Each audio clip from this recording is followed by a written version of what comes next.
ആ അതെ സ്പ്രേ ചെയ്യണ്ട് മോളിൽ നിന്ന്. ആ ഫോഗ് പോലെ ഇത് സ്പ്രേ ചെയ്താണ് ഇത് നനയ്ക്കണത്. അന്തരീക്ഷത്തിൽ ഈർപ്പം ഉണ്ടാക്കി വിടുകയാണ്. ആ അത് കൊള്ളാം, ഇത് കൊള്ളാം. ഈ ചെടികളൊക്കെ നമ്മൾ ഉമ്മർത്ത് വെച്ചേക്കണല്ലോ. പക്ഷെ അതിനൊന്നും നന വേണ്ടല്ലോ ഇപ്പോൾ. ഓ മനസ്സിലായി.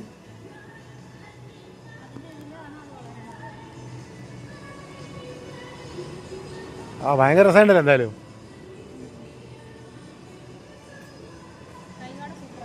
ഓ ഗംഭീരമായിട്ടില്ല, ഗംഭീരം.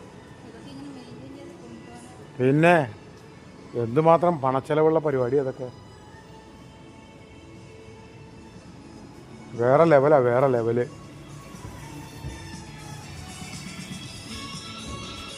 പക്ഷെ നമ്മൾ വണ്ടിയിൽ പോയി കഴിഞ്ഞാലേ മനസ്സിലാവുള്ളൂ കേട്ടോ. നടന്നു പോയി കഴിഞ്ഞാൽ ഒന്നും മനസ്സിലാവില്ല. ഞാൻ അങ്ങോട്ട് തിരിച്ചു പോവാം, സമയമായി 10 മണിയായി. 10:20 എത്തുന്നതാ. നമുക്കങ്ങനെ ചുറ്റി വരാം.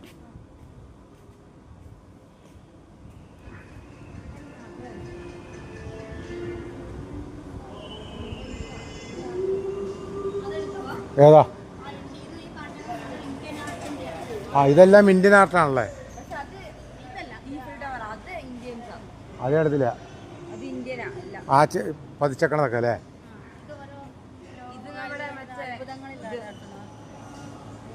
ദേ നമ്മുടെ ഗണപതി.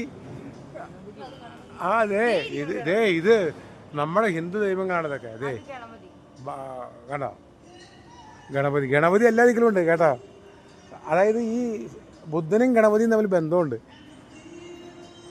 കുഞ്ഞമ്മ ചെറിയമ്മ മക്കളായിരിക്കും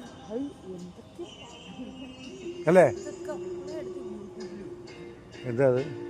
ഞാൻ എൻ്റെ സന്തോഷത്തിന് ഇറങ്ങാൻ. എന്തിനാത്?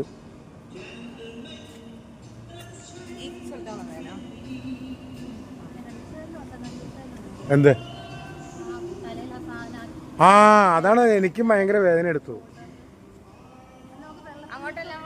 അല്ല ഇതെങ്ങനെ കടലില്ലാതെ ഇവിടെ വരെ വന്നിട്ടേ.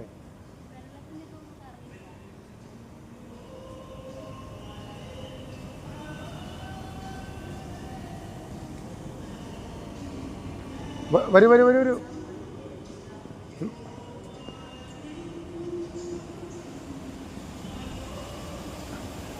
ചൈനീസ് ദൈവങ്ങളാണല്ലോ ഇതൊക്കെ.